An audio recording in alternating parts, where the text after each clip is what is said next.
two gentlemen of Verona. As we drove through the foothills of the Alps, two small boys stopped us on the outskirts of Verona. They were selling wild strawberries. "Don't buy," warned Luigi, our cautious driver. "You will get fruit much better in Verona. Besides, these boys." He shrugged his shoulders to convey his disapproval of their shabby appearance. One boy had on a worn jersey and cut-off khaki pants, the other a short-end army tunic gathered in loose folds about his skinny frame. Yet, gazing at the two little figures, with their brown skins, tangled hair and dark earnest eyes, we felt ourselves strangely attracted. My companion spoke to the boys, discovered that they were brothers. Nicola, the elder, was 13, Jacopo, who barely came up to the door handle of the car, was nearly 12. We bought their biggest basket, then set off toward town. Next morning, coming out of our hotel, we saw our friends bent over shoeshine boxes beside the fountain in the public square, doing a brisk business. We watched for a few moments, then as trade slackened we went over. They greeted us with friendly faces. "I thought you picked fruit for a living," I said. "We do many things, sir," Nicola answered seriously. He glanced at us hopefully. "Often we show visitors through the town, to Juliet's tomb, and other places of interest." "All right," I smiled. "You take us along." As we made the rounds, my interest was again provoked by their remarkable demeanor.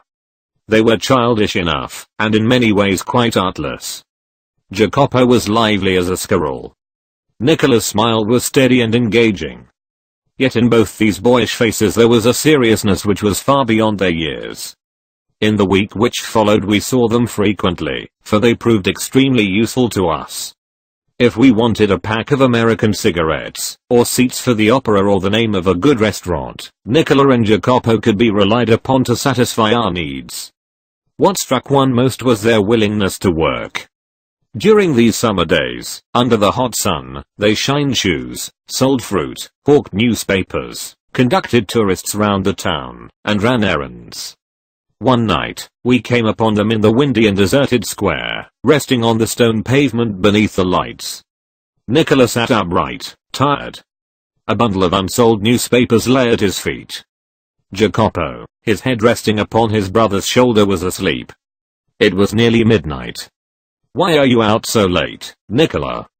"Waiting for the last bus from Padua. We shall sell all our papers when it comes in." "Must you work so hard? You both look rather tired." "We are not complaining, sir." But next morning, when I went over to the fountain to have my shoes shined, I said, "Nicola, the way you and Jacopo work, you must earn quite a bit.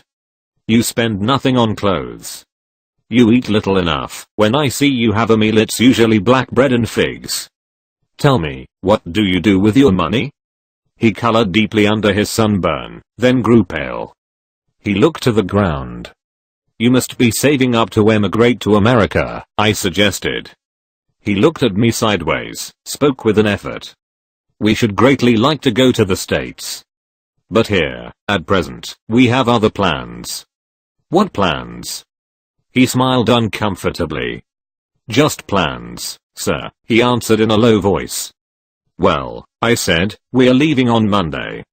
Is there anything I can do for you before we go?"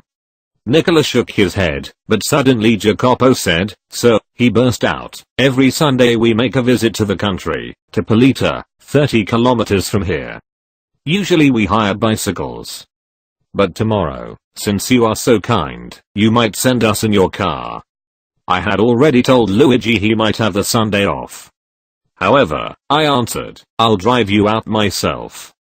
There was a pause. Nicola was glaring at his young brother in vexation. "We could not think of troubling you, sir." "It won't be any trouble." He bit his lip, then, in a rather put-out tone, he said, "Very well,